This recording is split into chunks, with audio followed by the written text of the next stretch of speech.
அனைத்து நண்பர்களுக்கும் வணக்கம். இப்போ வரக்கூடிய பௌர்ணமியானது கிரகண தோஷத்திற்கு உட்பட்டு வரக்கூடிய அமைப்பு. அது பார்த்திங்கன்னா கிரக தோஸ்தாய பூர்ண சந்திர கிரகணம் அப்படிங்கிறது தெரியக்கூடிய அமைப்பு. இது பார்த்திங்கன்னா இதனுடைய முடிவு மட்டுமே நம்மளுக்கு தெரியக்கூடிய அமைப்பு. விஸ்வாவசு வருடம் மாசி மாதம் 19ஆம் தேதி 3/3/2026 செவ்வாய்க்கிழமை பூரம் நட்சத்திரத்தில் இந்த பூர்ண கிரகணம் ஆரம்பிக்க போகுது. இந்த பூர்ண கிரகணத்தின் ஆரம்பம் பார்த்துட்டிங்கன்னா 4:34 தொடங்கக்கூடிய அமைப்பு. அதனுடைய மத்தியமம் அப்படின்னு பார்த்துக்கிட்டிங்கன்னா உங்களுக்கு 5:03:37 அப்படிங்கிற அமைப்பில் போகுது. இந்த கிரகண முடிவு அப்படிங்கிறத பார்த்துட்டோம்னா 6:47:11 அப்படிங்கிற அமைப்பில் தெரியக்கூடிய அமைப்பு.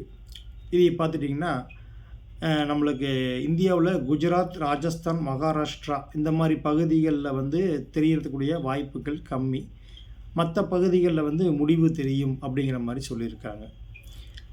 இது பார்த்துட்டிங்கன்னா நம்ம காலையில் உணவு அருந்துறது அப்படின்னு கேட்டிங்கன்னா 9லேருந்து 10 மணிக்குள்ளே நம்ம உணவு அருந்திக்கிறது சிறப்பாக இருக்கும். அதன் பிறகு உணவு அருந்தக்கூடாது. கிரகணம் முடிவதன் வரைக்கும் நம்ம உணவு அருந்தக்கூடாது.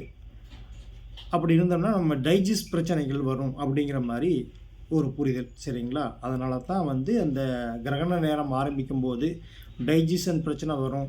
அந்த கிரகங்கள் அந்த ஆட்படும் பொழுது கொஞ்சம் பிரச்சனைகள் வரும் உடல் ரீதியாக அப்படிங்கிற மாதிரி சொல்கிறாங்க. அதை நம்ம கரெக்டாக ஃபாலோ பண்ணுறது நல்லாயிருக்கு. அதே மாதிரி இந்த மகம், பூரம், உத்திரம், பூராடம், பரணி இந்த நட்சத்திரக்காரர்கள்லாம் சாந்தி செய்து கொள்வது சிறப்பான அமைப்பை ஏற்படுத்தும். மேற்கொண்டு இந்த பௌர்ணமி சிரார்த்தம் செய்கிறவங்க அப்படி இருந்ததுன்னா அவங்க மறுநாள் அதைய செஞ்சுக்கிறா நல்லாயிருக்கும். இந்த கிரகண நேரத்தில் செய்யாமல் அடுத்த நாள் செஞ்சால் நல்லாயிருக்கும்.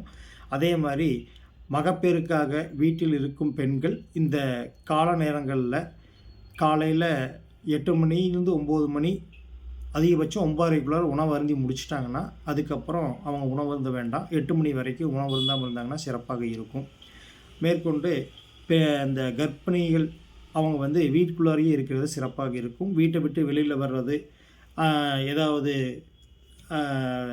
பிரச்சனைகளில் ஈடுபடுறது இந்த மாதிரிலாம் வேண்டாம்.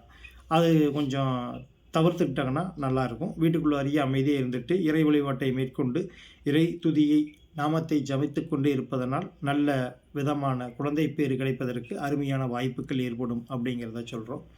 மேற்கொண்டு நம்ம வீடுகளில் புழங்கக்கூடிய பொருட்கள் அதிலெல்லாம் பார்த்துட்டிங்கன்னா அருகம்புல் மற்றும் தர்பை புல் இதையை நம்ம அந்த உணவு பண்டங்களையும் நீர்களையும் நம்ம போட்டு வச்சுட்டு அந்த கிரகணம் முடிந்ததுக்கு பிறகு நம்ம அதை எடுத்துகிட்டு நம்ம வீடெல்லாம் நல்லா க்ளீன் பண்ணிவிட்டு நம்ம விளக்கு தீபம் போட்டு இறைவனை வழிபடுவது மிகச்சிறப்பான அமைப்பை ஏற்படுத்தும். வாழ்வில் எல்லா வளமும் பெற இறைவனை பிரார்த்திக்கிறோம். நன்றி, வணக்கம்.